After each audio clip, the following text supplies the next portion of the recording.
FCT chapter of the Nigerian Union of Journalists has revealed findings from an investigation into the financial activities of its previous leadership, highlighting issues such as lack of transparency, missing documentation, and unexplained expenses. During a joint world press briefing held in Abuja by the chairman of a probe committee set up to investigate operations of the union since 2018, Mr. Tony Akue pointed out that the committee's work was hampered by lack of cooperation from key figures of the past administration.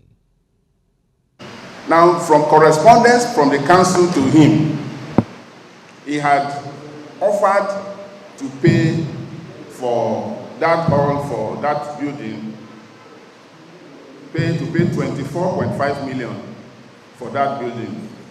And he offered to pay in 2 installments, 14 million and then 10.5 million in 6 months later.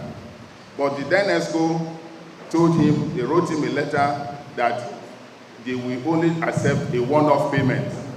And they gave him 7 days within which to make a one-off payment. He obliged and he went to the bank personally because we had to ask him, did you send anybody?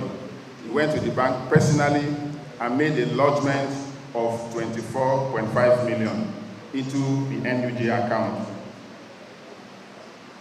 However, we did ask him whether there was any money paid back to him by the NUJ, and he acknowledged the fact that the NUJ gave him 8.3 million naira for renovation. Now, on this document, there is no 24 million naira in this document. This 24 million naira was paid in 2020. So it should have formed part of this record. But on this record, what we found in this record was 14 million paid into the NUJ in this record as rent received in advance. That is what this record tagged it, rent received in advance. Secretary of NUJ FCT Council, Comrade Jide Oyaikule, explained that following the probe report, the Congress during its sitting on 12 April 2025 adopted a series of resolutions aimed at protecting the union's integrity and financial stability. Mr. Emmanuel Ogbeche, the special advisor to the governor of Cross River State, Abuja, and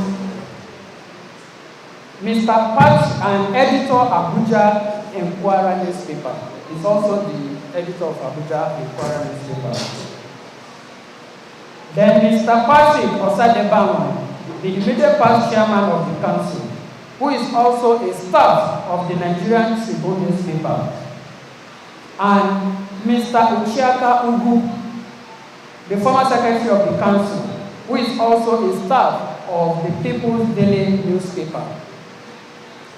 The Congress in session also resolved that NUJ City Council does not recognize Mrs. Gloria Essien of the Voice of Nigeria as its representative ex officio at the Nigerian Labour Congress FCT Council and should stop the impersonation forthwith. The current administration of the union noted that the investigation became necessary as they have been hindered from carrying out their duties since assumption of office.